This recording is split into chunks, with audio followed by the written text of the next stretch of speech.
నా పేరు సయ్యద్ సలీము. తెలుగుదేశం పార్టీ 54వ డివిజన్ ప్రెసిడెంట్ నేను.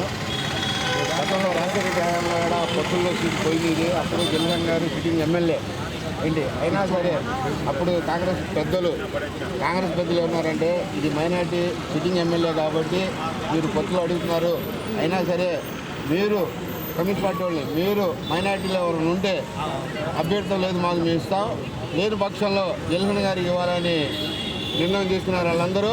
అయినా సరే నాసరల్లి గారిని మైనార్టీ కమ్యూనిస్ట్ పార్టీ వాళ్ళు నాసరల్ని ఎత్తి మైనార్టీకి ఇచ్చారు కాబట్టి ఇప్పుడు పొత్తు ఉంది కాబట్టి ఇప్పుడు కూడా మా నిర్ణయం ఏంటంటే మైనార్టీ వాళ్ళ నిర్ణయం పొత్తులు ఉంది కాబట్టి మాకు మైనార్టీకి ఇవ్వాలా ఏంటి మీరు మన నారా చంద్రబాబు నాయుడు గారు బాగా ఆలోచించి మీరు నిర్ణయం తీసుకుని పొత్తులైనా సరే ఇవ్వండి, టీడీపీలో అయినా సరే ఇవ్వండి, మాకు నిర్ణయం మైనార్టీకి ఇవ్వాలా.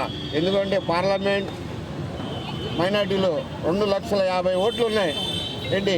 ఇది పార్లమెంట్కి కానీ అసెంబ్లీకి కానీ చాలా ఇబ్బందికరం అవుద్ది. మైనార్టీ ఒక్కళ్ళు కూడా ఓటేరు. మాకు మైనార్టీ ఓటు కావాలంటే మాకు పశ్చిమ నియోజకవర్గం మాకు మైనార్టీకి ఇవ్వాలని కోరుతున్నా. అయినా సరే కృష్ణా జిల్లా కాడి నుంచి ఇచ్చాపురం బార్డర్ దాకా మైనార్టీ టికెట్ లేదు. కేవలం ఒక కృష్ణా జిల్లాలోనే మైనార్టీకి అని కేటాయించాలని మేము కోరుకుంటున్నాం.